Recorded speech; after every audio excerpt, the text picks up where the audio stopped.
সব আলেম এখন তো আলেম না, এত খালি দয়াল নবীর লেবেসটা পড়িয়া টুপি মাথায় দিয়ে এরা খালি টাকার ধান্দায় আছে।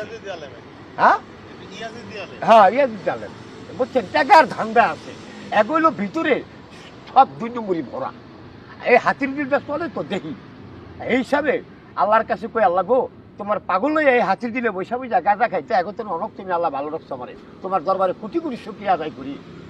এই দেখেন, আল্লাহ হুম্মা ইয়া নুরু তানার ওয়াতা বিন নুরে অন্নুরু ফিনুরাকা ইয়া নুরু আল্লাহ হুম্মা বারেক আলাইনা অর পান্না বালাইনা ইয়া রাব্বুল লাব্বাইকা অর হাম লাব্বাইকা ও জাম লাব্বাইকা ও আকরাম লাব্বাইকা আন্নাল্লাহ ইয়া বাস মানফিল কুবুরি আল্লাহ হুম্মার জুকনা খায়রা দিনী মাওয়াল করবে অনেক আছে অনিস্তা মাতিহি বিলুফিকা ও সাল্লাল্লাহু আলা খায়রে কালকে মুহাম্মাদু আলা আলি ওয়া সাহবিহি আজমাইন আসসালিমা তাসলিমা কাসীরান কাসীরা বিরহমাতিকা ইয়া আরহামার রাহিমিন।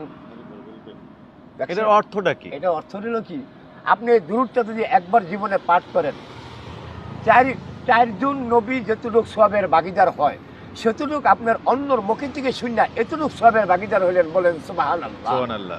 এই দুরূদ যদি কোনো গড়ে লেখিয়া রাখে, সেই গড় সহকারে আরো 1000 গড় সহকারে আল্লাহর রহমতের তরফ থেকে রুজি আসে এবং কি অগ্নির থেকে বিরত থাকে।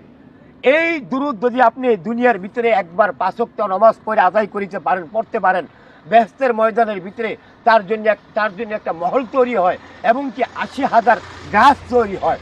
এই গাছের ভিতরে রয়েছে আরো 80,000 ঠালা ফালা, এত সুস্বাদুর ফল স্বয়ং আল্লাহ পাক নিজেই জানেন। 1 মিনিট পরে বলবো। এরপরে এই দুরূদ যদি আপনি কোনো কবরস্থানের সামনে একবার পড়তে পারেন তাহলে 80 বছরের গুনাহ আল্লাহ পাক মাফ করেন। আর যদি 2 বার পড়েন তো সারা জাহানের গুনাহ আল্লাহ পাক রব্বুল আলামিন মাফ করেন। আর আমি যত কবরস্থান আছে বাংলাদেশের ভিতরে, প্রত্যেক কবরস্থানের যেখানে আমি বেড়াই ওই সময় আমি কবরস্থানের সামনে এই দুরূদগুলো আমি বসে বসে পড়ি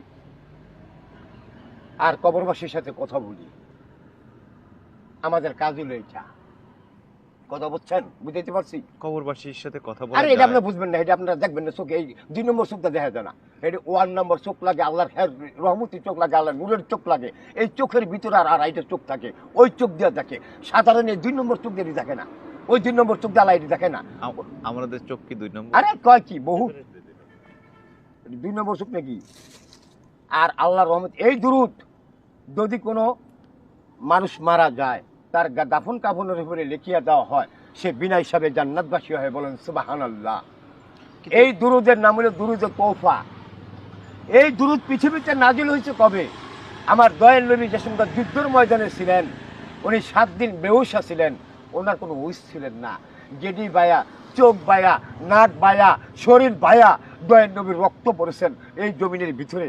আমার আল্লাহ পাক রব্বুল আলামিন এই দুরূদ দিয়া জিবরাইল আলাইহিস সালামকে দিয়া এই দুরূদ পৃথিবীতে পাঠাইছেন। জিবরাইল আলাইহিস সালাম আইসা আমার দয়াল নবীর মাথার পাশে বৈশা এই দুরূদ যে সঙ্গে পাঠ করছেন, ওই সঙ্গে আমার দয়াল নবী সুস্থ হয়েছেন। দয়াল নবী সুস্থ হয়েছে বলছেন, হে আমার মাথার পাশে কে? কয় হুজুর আসসালামু আলাইকুম, আমি জিবরাইল আলাইহিস সালাম। হুজুর আপনার আল্লাহ পাক রব্বুল আলামিন এই দুরূদ আপনার উম্মতের জন্য পাঠাইছে।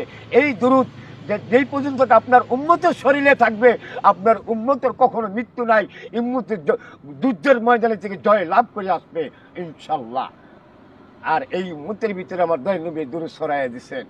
আর দয়াল নবী উম্মতের দিয়ে, আর যদি শয়তান যেই ব্যক্তি, ওই ব্যক্তির ভিতরে মারা যাওয়ার পরে 7 দিন পরে এই দুরূদ ভুলে যাবে। আর আল্লাহর বান্দা নবীর উম্মত কখনো এই দুরূদ বলবে না। এই নাম হলো দুরূদে তওফা। আল্লাহুম্মা ইয়া নূর। ওই বাগলি একটু কত আমার গলা উঠে গেছে গা। আমার মতন গাঁজা কেউ খায় না গো সই, আরে গাঁজা খাইলে অঙ্গ শেষ হয়ে থাকে না কিছু।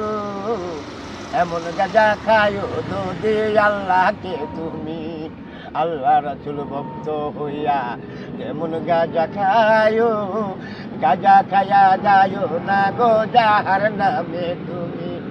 গাঁজা হইল আল্লাহর দান গো, গাঁজা হইল আল্লাহর দান গো, যদি খাইতে পারো রাসূল যে পাইবা, অমন গাঁজা খাইও তুমি গো। গাঁজার মতন গাঁজা খাইলে পৃথিবীতে বিষ খাইও হজম করা যায়, ওই বিষ পানি হয়ে যায়। তবে গাঁজা যে ব্যক্তি খায় সেই ব্যক্তি কখনো ভালো লোক না।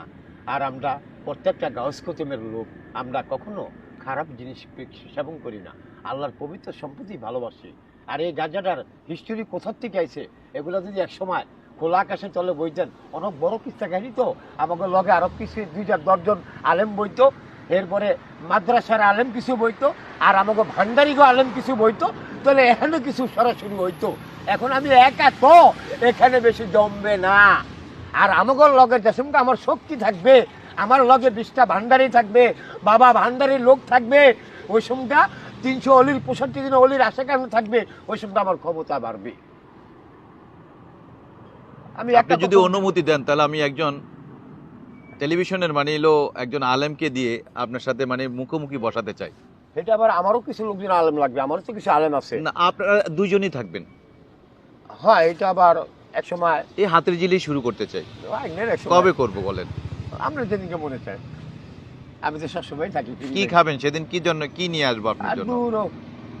ওই যে 12.5 গাঁজা নিয়ে যাবেন আমার জন্য, আর হুজুরে যা খায় হ্যার ব্যাপার, হ্যাঁ খাইবো হাতা দিয়ে পান একটু কিনে দিবেন, হ্যাঁ চিপটি খাইয়া বেহেস্তের নষ্ট করে লাইব, আর আমি গাঁজা খায়া ওই যে টোক আমার স্টেরের ভিতরে রাখবো, বেহেস্ত নষ্ট হবে না। উনি যে চিপটি দিয়ে বেহেস্তে ভরে লাইব, লাল চিপটি পালাইব কই কি উনি পান খাইতেছে না।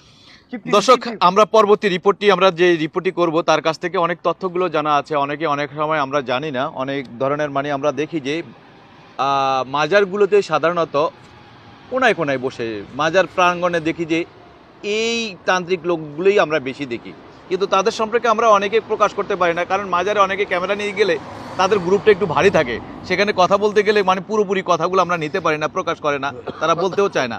কিন্তু ভাইয়ের নামটা কিন্তু জানা হয় নাই। আমার নাম হলো মোহাম্মদ হুমায়ুন কবির। মোহাম্মদ হুমায়ুন কবির।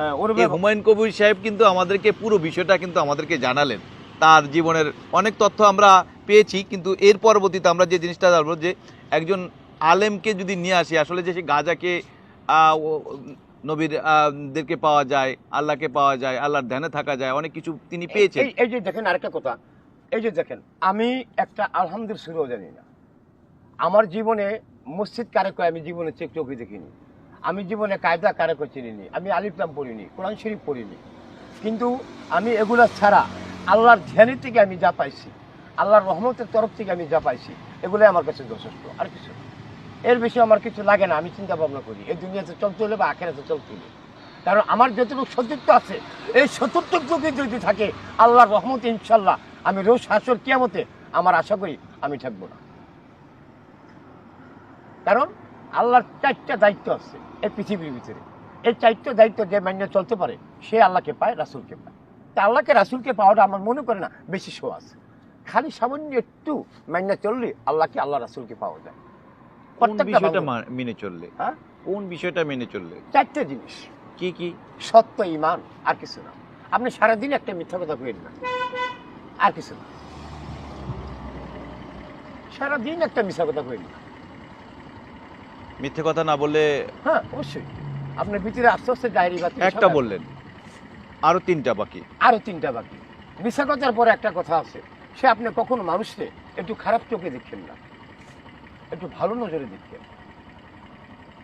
আর একটা কথা আছে, আপনি যে সঙ্গে মসজিদের ভিতরে ঢুকবেন আল্লাহ রাসূলের নামাজটা পড়িতে, বাংলা ভাষায় কয় নামাজ, সমাজের ভাষায় কয় নামাজ, আসলেও কিন্তু আমাদের এটা সালাত কায়েম করতে হয়। এটার নাম হলো সালাত, 5 ওয়াক্ত সালাত কায়েম করতে হয়। নামাজ থেকে অংশ, সালাত হলো অন্যরকম হৃদয়ের কণ্ঠ। আপনারা যে আল্লাহ 30টি পারা দিছে খালি জ্ঞানটা অর্জন করার জন্য, আর 40 হরম দিয়া পৃথিবীতে আল্লাহ আপনাকে সব কিছু দায়িত্ব আমার পাঠিয়ে দিছে। ওই ভিতরে যদি আলিফ বা না তা সে না থাকে, তো এই আলিফ বাটা সে আপনার কোনো কাজে লাগবে না। ওই যে 40 হরম দিয়া লোহা দিছে, অঙ্কর দিছে, রক দিছে, গেড়ি দিছে, খেত দিছে, এর ভিতরেই স্বয়ং মাবুদ বাস করতেছে। এটার ভিতরে মক্কা, এটার ভিতরেই জান্নাত, এটার ভিতরেই আয়নার সাগর, এটার ভিতরেই সব। এই দেহর ভিতরেই, এই দেহের ভিতরেই সব কিছু। এই দেহের ভিতরে নবী, এই দেহের ভিতরে আল্লাহ, এই দেহের ভিতরে খাজা মনিউদ্দিন চিশতি রহমতুল্লাহ আলাইহ, এই দেহের ভিতরেই খাজা মনিউদ্দিন চিশতি রহমতুল্লাহ, বড় পীর আব্দুল কাদের জিলানী রহমতুল্লাহ আলাইহ, এই দেহের ভিতরে। এটি যদি সব আপনি টানেন, এই হ্যাগো মুক্ত হলে আপনার মনের ভিতরে আপনার কখনো খারাপ একটা দৃশ্য আপনার ভিতরে ঢুকবে না। আপনি সারা রাত দিন 24 ঘন্টা খালি ওই দৃশ্যটা নিয়ে থাকবেন, আর কোনো দৃশ্য আপনার ভিতরে ঢুকবে না। বাড়ি গাড়ি আপনি কি করবেন, ওই দৃশ্যের ভিতরে ঢুকে গেলে আর কিছু লাগে না। আসলে আপনার সাথে কথা যতই বলি মানে হলো আপনি যেভাবে সুন্দর করে বলেন কথাগুলো শুনতেই ইচ্ছে করে। তো আজকে আপনার আর কারণ বিরক্ত এই যে করবো না। রহমতি জিনিস, এই যে একটা জিনিস, একটা দুরূদ যদি পাঠ করি, এই দুরূদটা যদি আপনি যদি বা আমি যদি জীবনে একবার মারা যাই, তো এই কবরস্থানের সামনে যদি একবার পাঠ করেন, এটা সাধারণ কোনো লোকে